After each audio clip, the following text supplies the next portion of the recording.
So welcome everybody to our latest Across the Pond episode. It's great to be joined once again by guest speaker Steve Andersen from the ICDR, but this time to be able to do so live.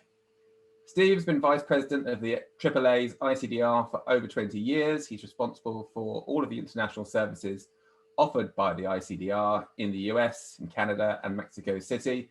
Great to have you back on the podcast. Steve, hello. Hello.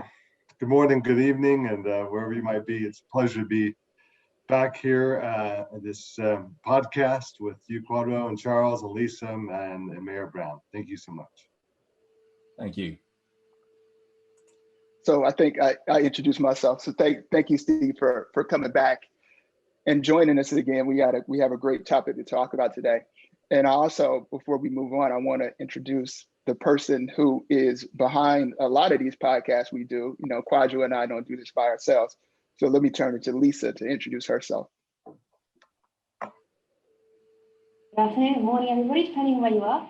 Thank you, Charles. I'm the Global PSL for the International Arbitration team at Mayor Brown. Delighted to be joining you today. Fantastic. Thank you so much, Lisa. Now, as our regular listeners will know, and in keeping with what's happening in the international arbitration world, several of our recent podcast episodes have looked at institutions' newly released and updated arbitration rules. Today, we're going to continue this theme.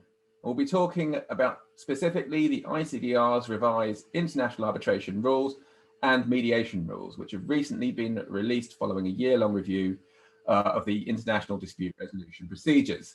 They became effective as of 1st March of this year. We'll refer to them as the arbitration rules and the mediation rules going forward. Now, Steve has played a very important role in formulating and implementing these important changes. So we're very fortunate to be able to get Steve's views today on the changes and developments that have taken place. Now, our discussion will be broken down into 3 sections.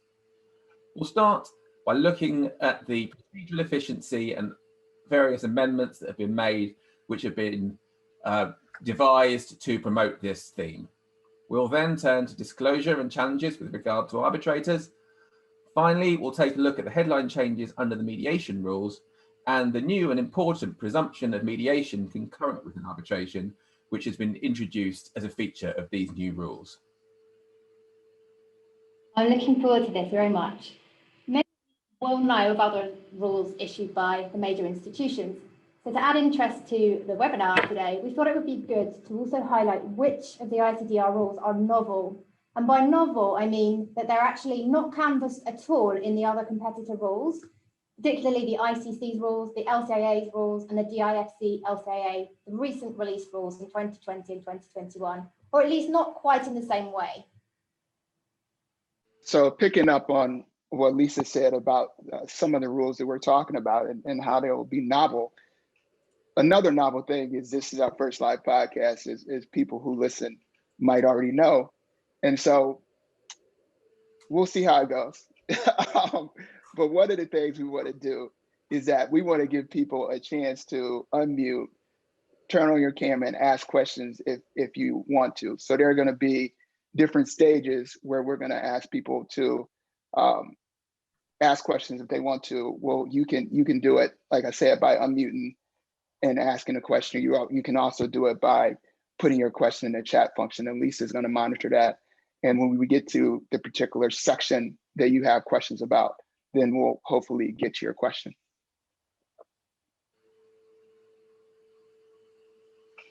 So let's begin, Steve, with just, I guess, a little background on the rule changes and how they came about.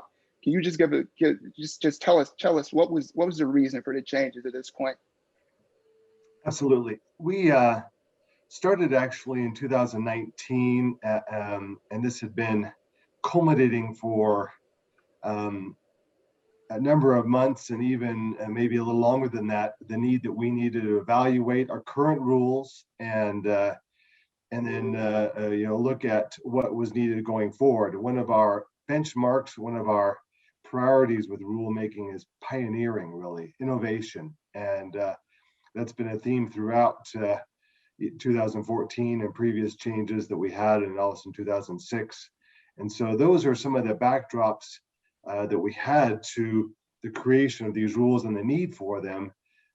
We created a committee with a civil law, common law balance, people in Asia and really throughout many regions of the world to really make sure we had a true international feel and feedback on what we were creating.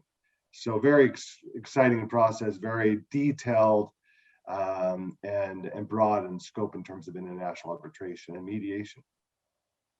So sorry, go ahead, Chuck. So the rules, they automatically apply to any arbitration or mediation that was commenced after March 1st, 2021. Is that right? Yes. Yeah. And so I assume that parties can also agree to rely on these new rules, even if their case started before March 1st, 2021. Is that right? Yeah, we've seen that. I handle a few cases just to kind of keep me connected as well. I've heard of the numbers, but parties are aware of these rule changes, and a number of them are adopting or stipulating, if you will, to incorporate these rules as opposed to the 2014 version, which is, I think, helpful and a good decision process overall, right? Quadra? So thanks so much, Steve. One thing we notice about these new rules are the adaptations that have been put in place to take account of increased digitalization. Of course, the previous update was back in 2014, and an awful lot has clearly happened since then. So we see the rules have been modernized to recognize the ability to host virtual or mixed hearings, to address other technology-related issues as well. So just looking, for example, we've seen Articles 22 and 26, which provide that hearings and witness testimony may be conducted by video, audio, or other electronic means. With regard to electronically signed awards, these are addressed and now expressly permitted in Article 32.4, and subject only to 3 very sensible exceptions, which are that the applicable law requires a physical signature, that the parties have stipulated that a physical signature is necessary, or if the tribunal or institution determines that that's appropriate. But otherwise, the added convenience which electronically signing the award can bring is now expressly provided for. And the next example is the way in which the parties and tribunal are now, under the rules, obliged to discuss and address issues of data protection, privacy, and cybersecurity, and therefore work from the outset and throughout to ensure compliance with these important issues. Yeah, the scope here is really fantastic. We set out, obviously, pre-pandemic in our endeavors, but as things were moving on, obviously there was a need to really take these things into consideration, and we found in the heat of the pandemic, we had to deal with electronic signature issues, right? And we had done this issue and deal with this in some part beforehand, but we really needed that to be expressly stated. The same was true in terms of the virtual hearings. The rules allowed for tribunals to manage that issue, but it wasn't express. And we had the opportunity, the need to make those changes express. Another interesting tell here is, cybersecurity was something that we had worked on. Our AAA ICDR best practices guide was something we created pre-pandemic. We released it in February of last year, and something we really worked on beforehand, a whole system of effort behind the scenes administratively. So the change here in the rule to make that a duty of the arbitrator and parties to discuss those issues with these resources was really fundamental to the world that we're living in, right? So a good broad scope of efforts there to make sure that we're online and digital and aware of those issues, right?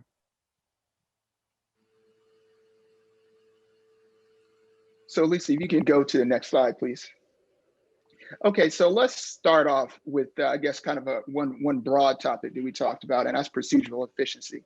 So one of the things you did under the new rules is you expanded the I guess the jurisdictional limit, so to speak, for cases that would fall under the expedited procedures. So you changed that from 250,000 US dollars to 500,000 US dollars. So what was the reason for that change? The idea here is simply to increase efficiency in more cases, right? We needed to have, we talk about benchmarks and what institutions can do, and we'll talk about this more, but there are a number of themes within the rules where we want to give advocates and parties control to create economies. Well, this is one that we can do as an institution, and this will increase the number of cases by maybe 10 to 15% of the cases that will have that will use these rules.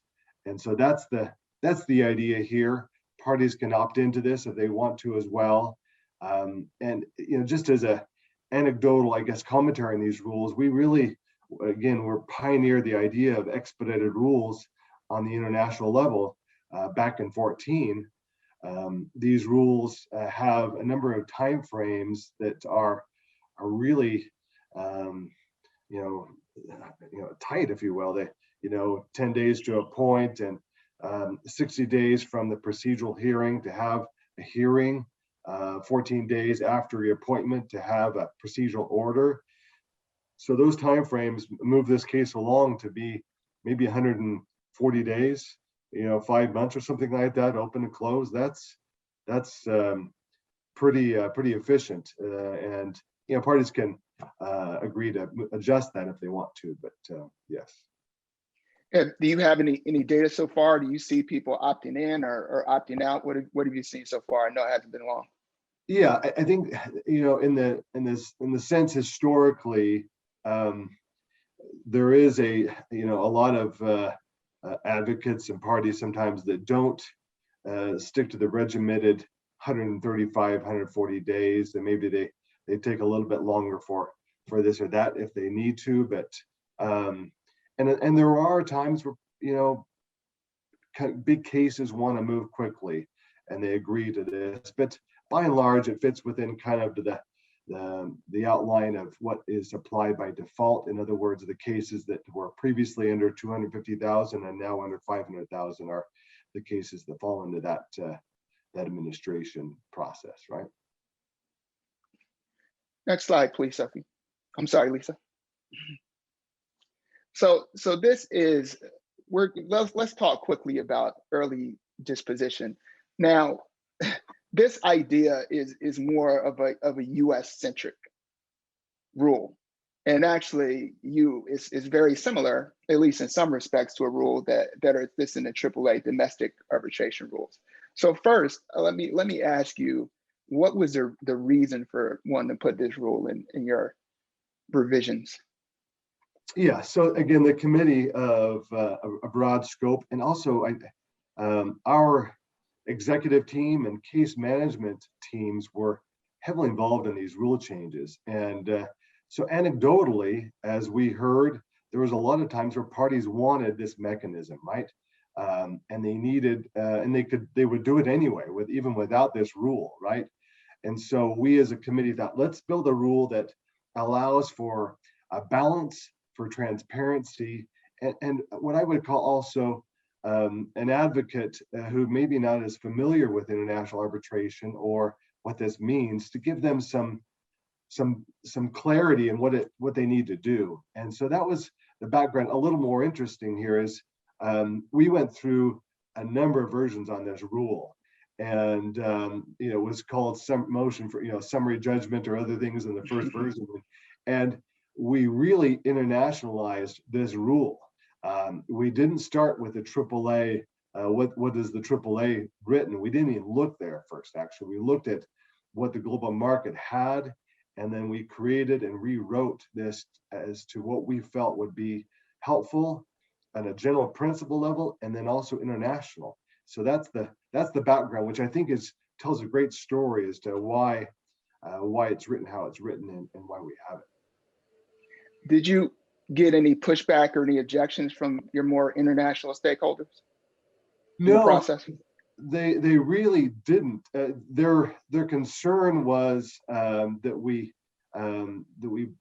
wrote it in a way that allowed for a civil law lawyer to understand what this meant and how to advocate through it, and that was resolved fairly quickly as we got into the writing of this rule. Right?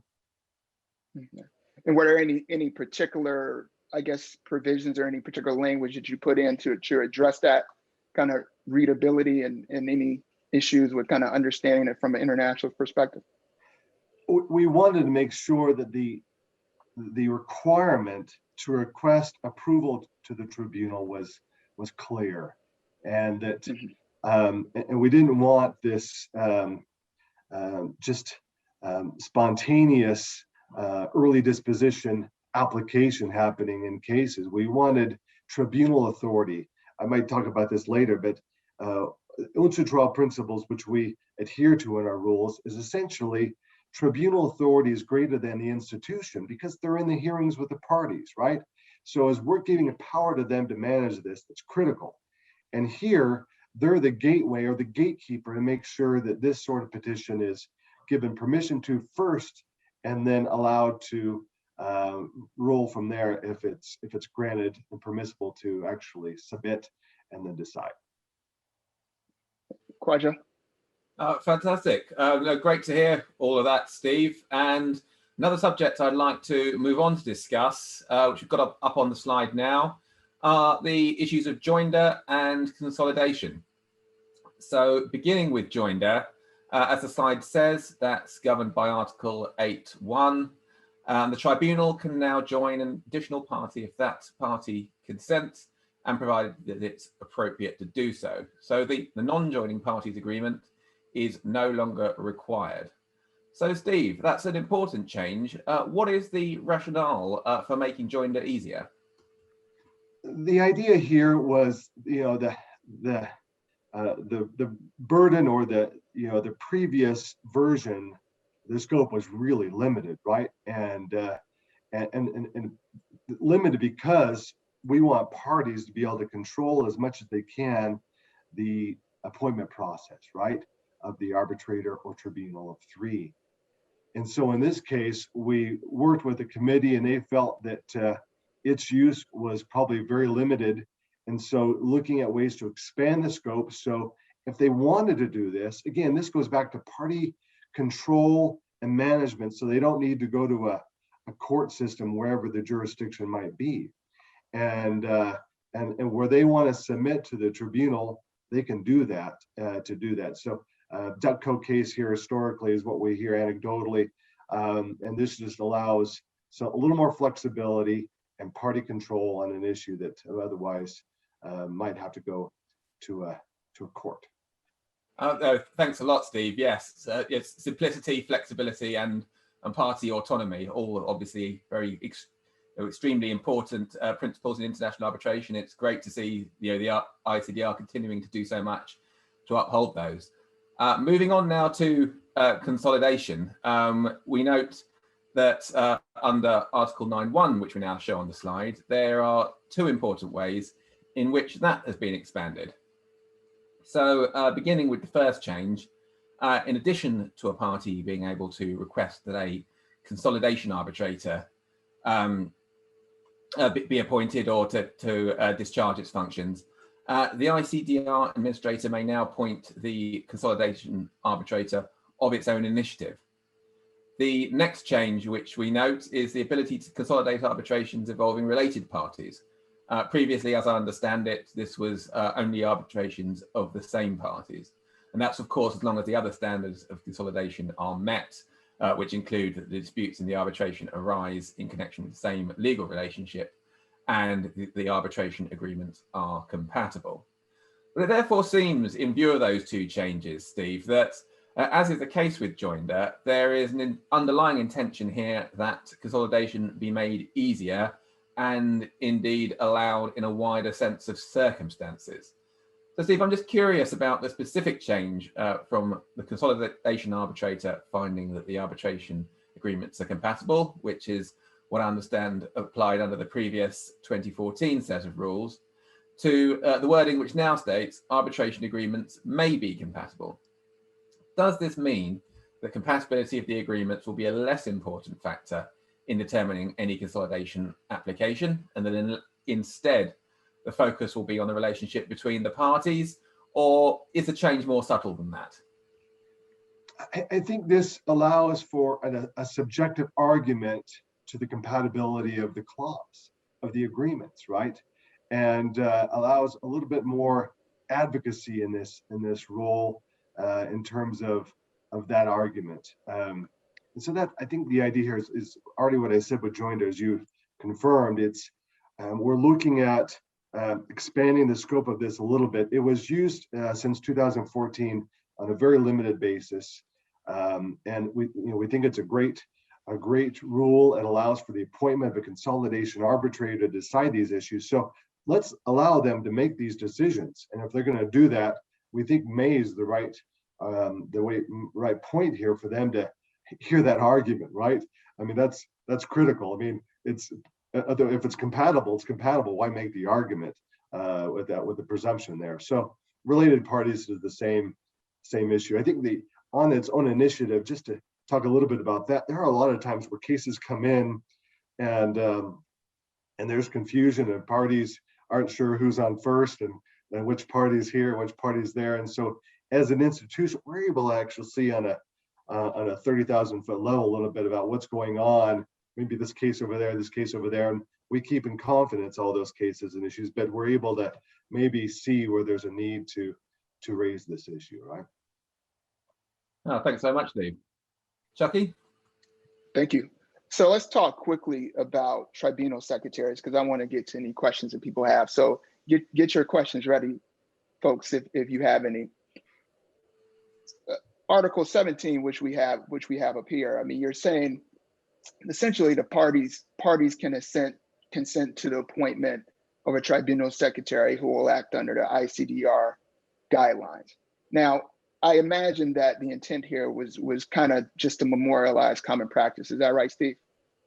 That's right. The backdrop here is we had probably 3 or 4 versions to this rule that we had written up, and it was debated heavily. And the consensus at the end of the day is we felt that a 3 or 4 paragraph description on tribunal secretaries was too much for the rules. It was not what we really wanted to. We wanted to make sure we were highlighting it or just aware of the practice with some of our transparency concerns, party control, and tribunal secretary roles and so on. And but that's the balance that we struck on this rule for now. So okay, go ahead. Sorry. No, I was just going to ask, the ICDR guidelines that you refer to, are those publicly available? So that's what I was going to say is the Same Rules Committee is now actually going to work and create those guidelines. Okay. And since the idea is, let's take one of the 3 or 4 versions we wrote, let's put a preamble on it, and let's just make sure it's something that's a resource and helpful and a guide to the parties and arbitrators they're aware. So that will be created, I'm guessing, sometime in the coming months for publication, right? Okay. So Article 41, just quickly. So you extended the immunity that is typically accorded to arbitrators to the tribunal secretaries. What was the thought behind that rule? It's simply, we felt that just in terms of the scope of participants in the arbitration process, we didn't want, they work with the tribunal, and we want, that whole process. And again, for me, on a clear level, I want, tribunal secretaries, I don't want them, writing any part of the reason to award. I want those rules defined, but we also felt that if they're in any sort of deliberative process or otherwise, we wanted some protection there and clarity as to So it was really about building an umbrella of exclusion of liability for the whole process, right? Anybody involved in that sense. Okay, thank you, Steve. Let me open it up to questions now about procedural efficiency. So anything that we've talked about thus far, please feel free to unmute yourself, come on camera and ask some questions. And don't be shy.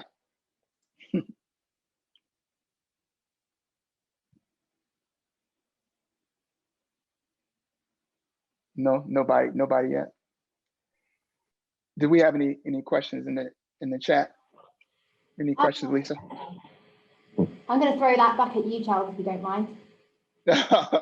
You may remember this. About 2 years ago, colleagues in the US, where you're based, did a study on the impact of summary disposition on international arbitration. And for me, one of the most interesting findings was the conclusion that ICSID arbitrations in which summary disposition applications had been determined, whether successfully or not, so it could have been unsuccessful, were resolved substantially more quickly than your average ICSID case. And in fact, it was over a year less on average. Do you think, just being a lawyer and an arbitrator, do you think the ICDR's early disposition rule will have the same impact? Maybe Steve can answer as well. Yeah, I certainly hope it does, because look, I mean, I'm a U.S. lawyer, so the idea of early disposition is normal for me, and I of course use it a lot as an advocate to try to get early resolutions so we can save our clients money on going to trial and going to hearing and arbitrations. So I think it's an important feature, and I'm glad to see it in the ICDR rules, and I understand that. Just talking to some of my international colleagues who might not be as comfortable with the whole idea of early disposition as a procedural method, they understand it and they feel like they can kind of get their arms around it and are happy to see it in the rules as well. So I'm certainly hope that it has the same impact that you saw. Steve, any comments on that? I agree with you. I mean, there was a study years ago on injunctive relief where the tribunal provided a decision on that, and the compliance to that was very high. And so I think you're right, Charles, in terms of process and parties wanting to use arbitration. So everything you said makes sense, and I think that's the idea here, right? Efficiency and party control as well, right? And that leads us nicely into the next theme, which is disclosure and challenges, and I will leave Quadro to take forward. Thank you so much, Lisa. So yes, we're looking at another interesting topic. We're looking at disclosure of conflicts of interest and challenges to arbitrators. So an interesting feature we've noted from these new rules with regard to disclosure is the way in which third-party funding is addressed upfront. The prior rules were silent on this, and not all institutions which have made recent updates to their rules have decided to address this topic. But we note here in these latest rules, there is a very broad and clear disclosure requirement, potentially broader than any other major set of institutional rules that we've seen. That is to say, the tribunal may, on its own initiative or on an application from a party, require that the parties to disclose whether any non-party has undertaken to pay or contribute to the cost of the party's participation in the arbitration, and if so, to identify that person or entity and describe the nature of the undertaking. That is to say, what commitment has been given to pay or contribute to the cost. And that's in Article 14.7a. And also whether any non-party has an economic interest in the outcome of the arbitration, and if so, to identify the party or entity concerned, and again, describe the nature of that interest. That's 14.7b. And such non-parties are expressly stated to include third-party funders, insurers, parent companies, and ultimate beneficial owners.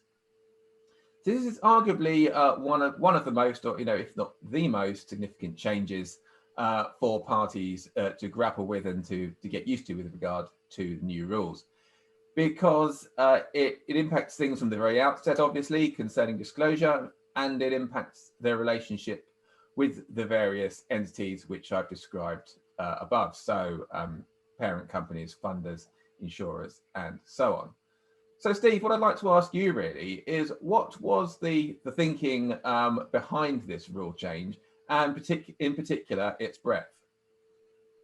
Yeah, the idea here was, obviously this is a practice that's happening more and more internationally, and there are a number of cases where it's never disclosed or revealed amongst the parties, and there are concerns about I would say process, resolution, and interest in all those ways. And 2 points here that I think are worth highlighting to show kind of the background of this rule. One, it's included under the impartiality and independence of arbitrator rule. There was debate actually about creating a new rule called third-party funding or something like that, right? And we debated that, and I'm really glad we ended up having this under the disclosure rule. The idea is integrity of process. We want our arbitrators to be aware of this and disclose and have again transparency in the process, and so that's really important. The other aspect here that it's still a moving, this area is still difficult, and we didn't want to unilaterally say, hey, everybody disclose.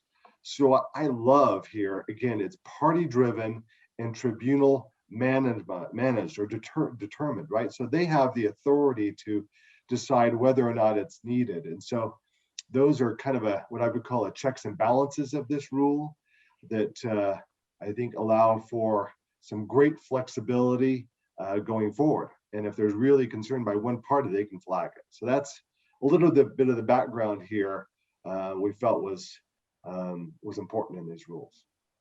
That's really helpful, that explanation, Steve. I think what really resonates for me is this focus on the integrity of the process, but doing it in a way that allows flexibility on the part of the tribunal, and also to reflect any particular concerns that the parties might have.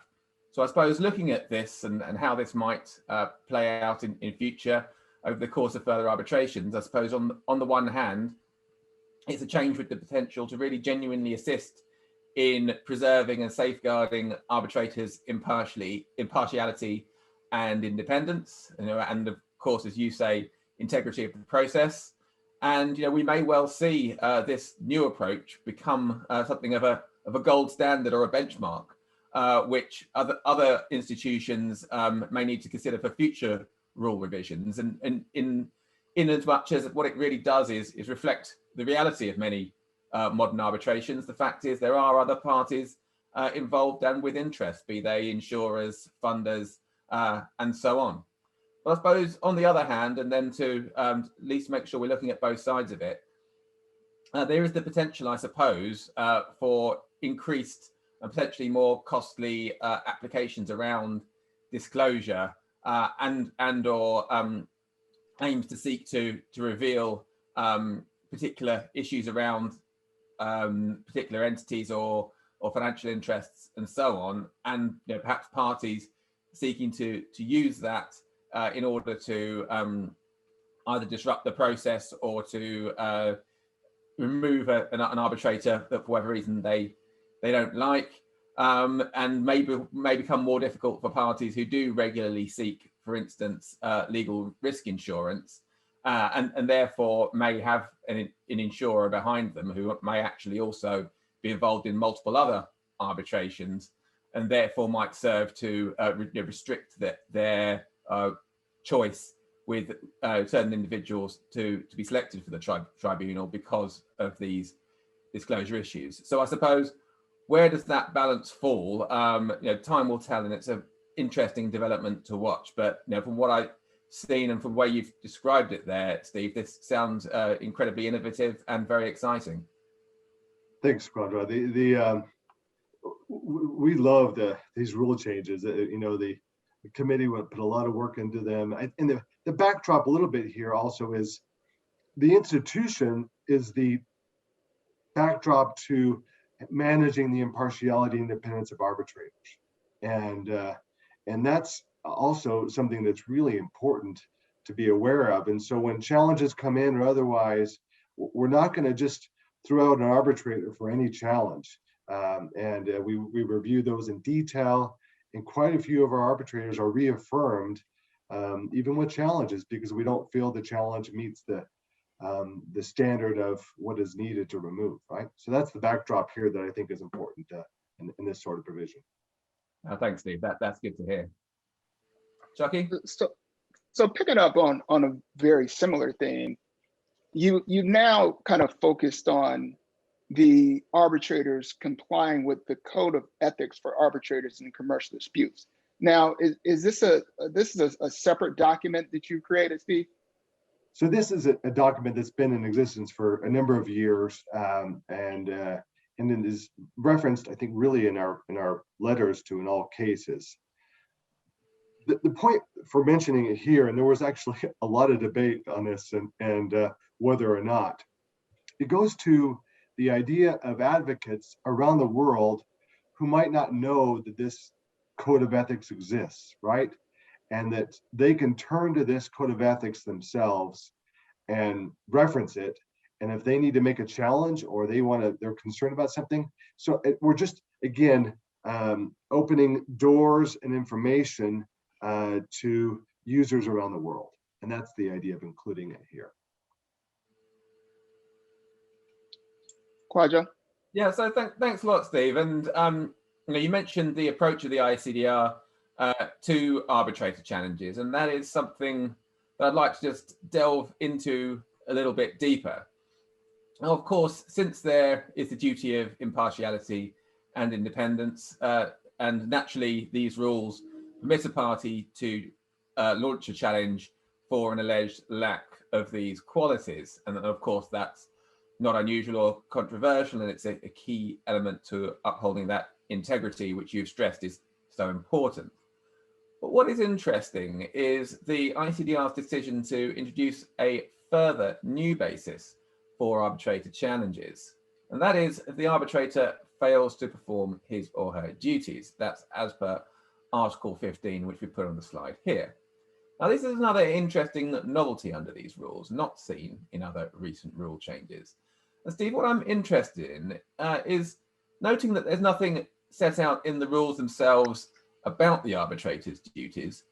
Where is it that the parties look to assess whether these duties are being discharged correctly and whether a challenge under Article 15 would be warranted? Is it a matter of simply looking to the relevant law of the seat, or are there other sources that you think parties might have recourse to? I think here this is an objective standard as opposed to the others. You can measure kind of the subjective level, independence, impartiality, what that means, and behavior obviously can play into that. What you see, but I think here this is a simple, time frames and deadlines. How's the case, moving along and all those things. I think that's a backdrop to this a little bit, and so I don't think there's necessarily any magic guide or book or other than just understanding international arbitration and what should be happening, right? And we wanted to give parties what we felt was an ability if the process wasn't working right, they should be able to flag that, right? And that's rare, but we felt that the duty of an arbitrator should be fulfilled, and if it's not, the party should be able to flag that in terms of a challenge or a concern. I see. So once again, putting the parties at the center of the process, and it's a very interesting change to my mind. I suppose the question is whether this might lead, perhaps inadvertently, to more challenges. But obviously, of course, on the other hand, there's the potential positive effect, which will be to hopefully spur arbitrators to have the need to conduct proceedings efficiently and responsibly ever more central in their minds when they're acting in an ICDR arbitration. Obviously, there are going to be elements of the two, but I can very much see how this positive effect in really, as you say, A, putting the needs and wishes of the parties at the center of it, and B, putting the duty on the arbitrator from the outset to conduct matters efficiently and discharge duties effectively, is again incredibly positive. So, Steve, in the future, once parties have had the chance to really look at these rules, really start using them, what I expect is that users would be very interested and would certainly welcome statistics and data which might show how frequently challenges are made, what the success rates are, and so on. You mentioned earlier about how it's by no means guaranteed simply because a challenge has been raised that it'll be upheld. Is this something that the ICDR might be interested in making available by way of statistics and data around this issue for users? Yeah, and actually I have a little anecdotal information now. So I have basically a year, let's take, it's about 2019, maybe a little bit longer than that, we have an administrative committee that handles our challenges. And so in let's say a window of maybe a little more than a year, we had 53 challenges on cases. And of those 53, 33 were reaffirmed and 20 removed. And so that gives you a really good feel as to the frequency of challenges and the timing and different things. And also a majority of these are being reaffirmed, which goes to show the back and forth as to transparency, disclosure, and the case moving forward. Fantastic. Next slide, please, Lisa. Thank you. So we want to talk a little bit about the principle of competence, which is set forth in Article 21. Now, I guess the real change to Article 21 is the clause at the very end of Section 1, which is without any need to refer such matters first to a court. So give me a little bit of the background, Steve, on why you felt that language needed to be added. And I know, just to warn some of my international folks, this is kind of a US-centric type issue. So it is.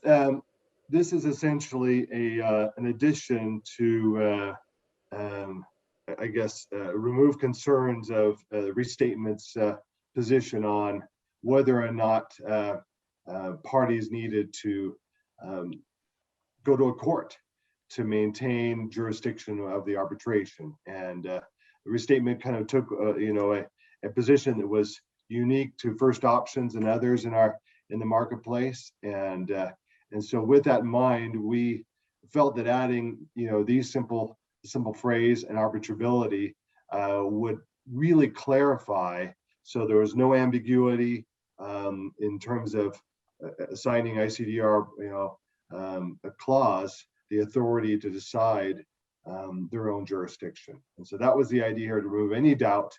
And the other point you make, Charles, is it is a decision based upon a U.S. court practice or restatement, at least, not really the majority rule. But the point that I think is worth making here is, if you're in a court around the world and someone challenges this case, during the case, you can show this rule to the judge fairly easily and let them know that, by the way, judge, we don't need to refer anything to this court, right? So I think there's an education level, even for courts around the world, if you have a judge that an advocate can refer to this rule to make sure it's even more clear to that scenario. So that's the background here of this rule change. Okay, thank you, Steve. I think it's a small but an important change. So Lisa, I think we have a shy group. So why don't you give us one of our questions out of the chat? Yes, absolutely. So we have a question to Article 14.7. That's the third-party funding theme. The question is, what is the extent of the required disclosure of the terms of any funding? Second part is, and what is the perceived benefit of this? And that I think is best posed to Steve. Sure. The standard, for disclosure is whatever information might be relevant, to the case, the parties. I mean, we would want the arbitrator to make a disclosure, and so that it needs to be sufficient enough where an arbitrator can make a disclosure as to a third-party funder or otherwise, whether that's name or maybe there's individuals within that entity that need to be disclosed or not. And the tribunal is going to have a good feel of that. We're going to be able to see a little bit of that. From there, it's a standard of disclosure and practice and helping that process along. So I think that's again the background here. It's not, we don't want to make an administrative burden here, but transparency, disclosure, and so on. So. Thank you, Steve. If anybody else wants to unmute and ask a quick question, feel free to. Now would be a good juncture to do so. I think it's best to turn to me the time then, so I'll flip the next slide. Thank you. So we talked about the arbitration rules, but you also had a lot of revisions to your mediation rules as well, right, Steve? Yes, really for the first time we've ever created what I would call our own international mediation rules independent of a AAA mediation rule set. I mean, the AAA rules are great, right? But we felt that there were some changes that were needed for mediation on the international side of things. So one of the things it seems like you're stressing in the language you use in these rules is you really want parties to pursue mediation as an option early in the arbitration, and it's almost like there's a presumption that there will be mediation. Am I right about that? Yes, absolutely. We just felt it's a great process. It promotes settlement and resolution amongst parties around the world in an international sense, and so we wanted that to be a benchmark of let's have mediation be incorporated and used where we can, right? Kwadwo? Thank you so much, Steve. I think we'd just like to look in a little bit more detail at some of these rules. So we've put a few on the slide. So if we go to the next slide here and look at M4 with regard to appointing the mediator. It emphasizes party control and involvement, which has been a theme which we've already picked up from you, Steve, in the discussions around the arbitration rules, but it's equally the case with regard to mediation. So it also sets out the ICDR's role in assisting the parties in finding, selecting and appointing a mediator. If we go to the next slide, that is Rule M8, deals with the duties and responsibilities of the mediator and helps the parties or allows the mediator to help the parties to reach satisfactory resolution, but of course not to actually impose any settlement on the parties. The mediator is not an arbitrator. The processes may be concurrent, but they are separate. Rule M9 highlights the parties and the mediators' needs to consider measures with regard to cybersecurity, privacy, and data protection levels as appropriate and required for their case. This is again continuing on the theme we've seen and heard of with regard to adapting to the modern world, adapting to remote hearings, passing large volumes of data electronically and so on, and so very apt. And as we see there with Rule M10, just underlines each party's responsibility to ensure attendance at the mediation of a representative who actually has binding authority to conclude a settlement. Small detail there, but obviously very important to the functioning of a mediation. And on the next slide, we look at M1. So around M1, M7, M9, these set out some of the more detailed pieces of guidance. So for instance, again, looking at communication and so on, there's the recognition that the mediation may take place in part or entirely by video conference. There's the requirement for the mediators to conduct the mediation with a view to expediting the resolution as swiftly as possible, and also providing the possibility for a preparatory conference to take place soon after the mediator's appointment, and therefore deal with various pieces of logistics and planning and so on. There's also a provision governing the default language that the mediation will take place in. So if the parties haven't, for whatever, agreed that's set as a default as the language of the document in which the mediation agreement appears. Again, very sensible. So moving on to Rule M14. This is the interaction between the mediation process and a development which I think is very interesting and exciting, and that is the Singapore Convention.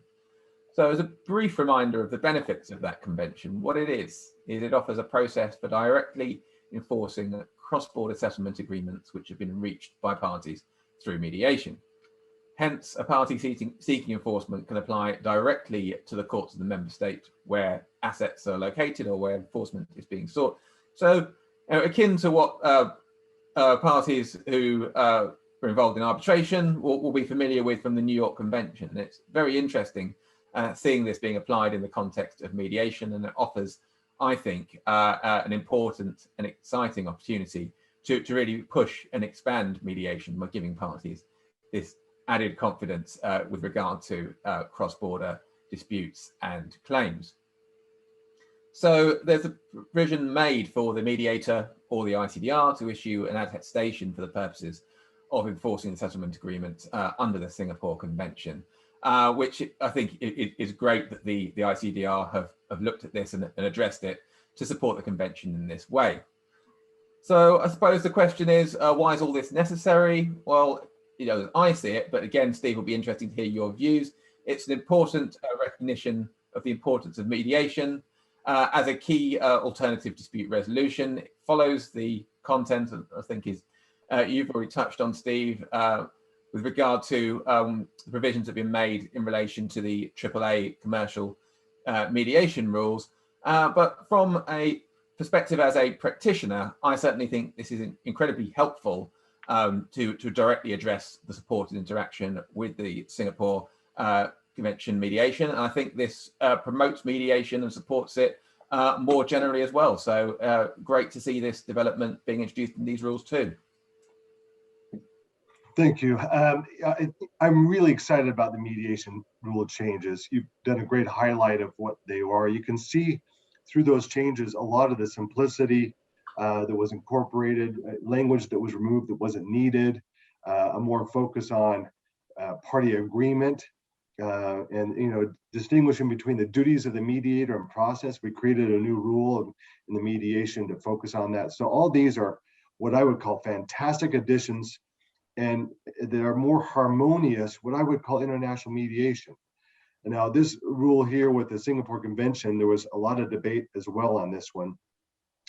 And we really felt that it's a resource for parties to use to have some sort of incorporation of a settlement, right? We wanted to encourage that. And we realize now that the signatories and ratifiers of this convention are very small, but we also know that the New York Convention started out in the same way, right? And so the idea here is promotion and incorporation where needed, so parties can come to a settlement and have the tools needed for that. So very excited about the many changes in the mediation rules. That's great to hear. So Lisa, do you want to give us some questions from the chat, or do we have anything? I think it's good to put it out to the audience to see if anybody has anything to say. There has just been a quick question come in, so someone can drop in and ask and come over me if need be. Give them a minute or so. In which case, I'll just pose the question from a lady in the group. Have you seen, Steve, an increase in mediations as a result of the pandemic? We have seen historically about 10% of our cases mediate over the years, which is, again, on an international level, very high compared to what we've seen otherwise. So there is a strong use of international mediation with the ICDR. There is, the virtual option, I think, has allowed for more willingness to agree to use mediation, which is great. You don't have to travel. And so I do think there has been a slight uptick in the use of mediation because of the ease, and I know companies, I've heard many corporate counsels say, listen, there are challenges with it, but to be able to jump into a mediation virtually without having to travel is a fantastic benefit. And I think we'll see that format going forward much more. Everybody for coming.